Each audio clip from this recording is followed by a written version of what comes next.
व्हिडिओमध्ये आलेख प्रतलातील चरण आणि बिंदू पाहिलेले आहेत। आपण चरणात बिंदू कसे स्थापायचे हे शिकलेलो आहोत। मी तुम्हाला काही बिंदू देणार आहे आणि तुम्ही ते मला आलेख पेपरवर स्थापून दाखवायचे।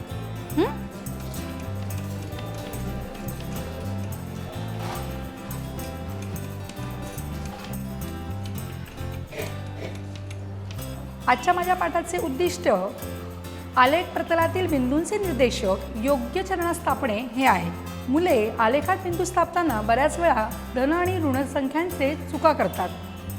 म्हणूनच आलेखात बिंदू स्थापताना योग्य चरण लक्षात राहण्यासाठी मी एक युक्ती शोधली आहे। पर तुम्ही बिंदू स्थापलेलेच आहेत। बघूया आता कोणी कोणते कोणते बिंदू कुठे स्थापले आहेत ते मला सांगा। तुम्ही ई बिंदू कोणत्या चरणात स्थापला आहे? रसिका, कोणत्या चरणात स्थापलाय बिंदू? चरण 2 मध्ये। बर, ये बघू जरा।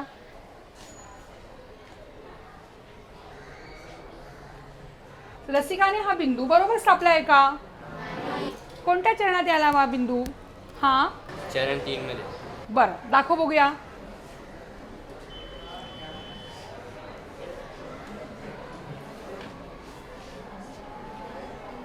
याने आता बरोबर स्थापलाय का? बिंदू ए तुम्ही सगळ्यांनी कोणत्या चरणात स्थापलाय? चरण 2। चरण 2 मध्ये। पण तुझ्या आलेखात तू कुठे स्थापलाय? चरण 3 मध्ये। दाखव बघू। आपण आता जे बिंदू स्थापले त्यावरून असं लक्षात येतंय की तुम्ही काही ठिकाणी चरणात बिंदू स्थापताना तो नेमका कोणत्या चरणात आहे किंवा त्याचे चिन्ह कोणते आहेत यामध्ये थोडंसं गोंधळ होतोय तुमचा। हा गोंधळ टाळण्यासाठी आपण या चरणांना व्यवस्थित लक्षात ठेवण्यासाठी तुम्हाला असं वाटते का की आपण काही वेगळी युक्ती केली तर आपल्याला हे अधिक चांगलं लक्षात राहील? हां बोल, काय करू शकतो आपण? सी बनवू शकतो। सी बनवू शकतो। चरण 2 चरण 3 चरण 4 हां, असं सी बनवू शकतो। सी हां म्हणजे अँटी क्लॉकवाईज आपण असा ॲरो दाखवू शकतो। असा दाखवू शकतो। पण त्याने काय होईल? हां, चरण कोणकोणते आहेत लक्षात आलं? फक्त हा एक असा ॲरो वापरून आपल्याला चरण कोणते आहेत हे लक्षात येईल का? नाही। समजा आपण या चरणांमध्ये थोडंसं रंग वापरले तर? पहा बरं, मी रंग वापरते।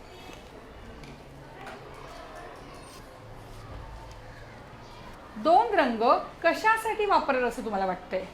हा, पहिल्या चरणात धन आहे म्हणून ते ब्ल्यू कलर वापरलाय आणि दुसऱ्या चरणात अधिक आणि वजा आहे म्हणून रेड आणि ब्ल्यू रंग वापरलाय।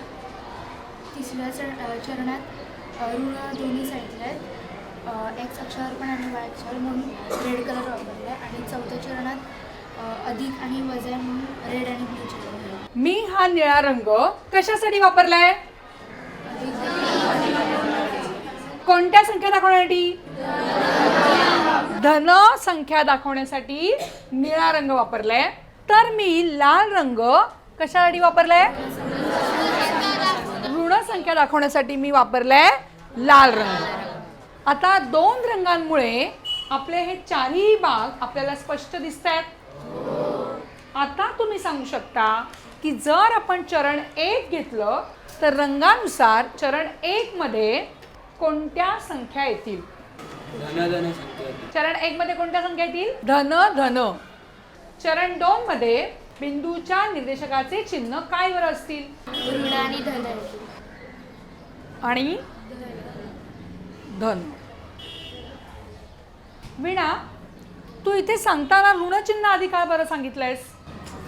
कारण का चिन्ह लिहिताना पहिला एक अक्षरावरती एक अक्षर पहिला लिहावा लागतो म्हणून। बरोबर। मी आलेख प्रतलातील धन अक्ष आणि ऋण अक्ष ठळकपणे दाखविण्यासाठी दोन रंगांचा वापर करते। रंगीत अक्ष असलेल्या आलेखात सराव करून विद्यार्थी साध्या आलेखात सहजपणे बिंदू स्थापू लागतात। मी तुम्हाला एक वर्कशीट देते। तुम्ही या वर्कशीटमध्ये दोन्ही रंग वापरायचे आहेत, तुम्ही सुद्धा रंग वापरायचे आहेत, चरणांप्रमाणे चिन्ह घ्यायचे आहेत आणि या वर्कशीटमध्ये जे प्रश्न दिले आहेत त्या प्रश्नांची उत्तरं लिहायची। या पुढच्या टप्प्यात या युक्तीचा वापर करून मी विद्यार्थ्यांची समज अधिक पक्की करून घेते। त्यासाठी आज मी विद्यार्थ्यांना एक वर्कशीट दिली होती ज्यात आलेखाच्या विविध चरणातून जाणाऱ्या रेषेवरील बिंदूंचे निर्देशक विद्यार्थ्यांना ओळखायचे होते।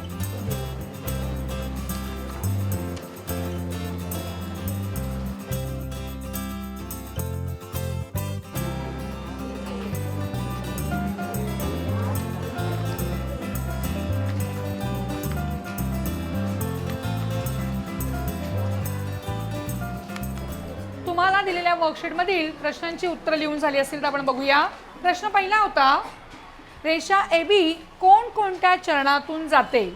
चरण 1, चरण 2 आणि चरण 4. बिंदू आर बघा, बिंदू आर कोणत्या चरणात आहे? द्वार 4 चौथ्या चरणात आहे. हा, त्याचे निर्देशक 5 आणि 30. कसं काय ओळखलं तू निर्देशक? एक्स अक्षर धन आहे हा, आणि 3 धन आहे. पण तुला रंगांचा काय उपयोग होतोय का? कसं? एक्स वरून आपण या रंगावर धन. आणि पाचवा प्रश्न तुम्हाला विचारलाय मी की एम बिंदू कुठे आहे? एम बिंदू वाय अक्षर एम बिंदू वाय अक्षावर आहे. निर्देशक पण सांगायचे 0 आणि 2. 0, 2.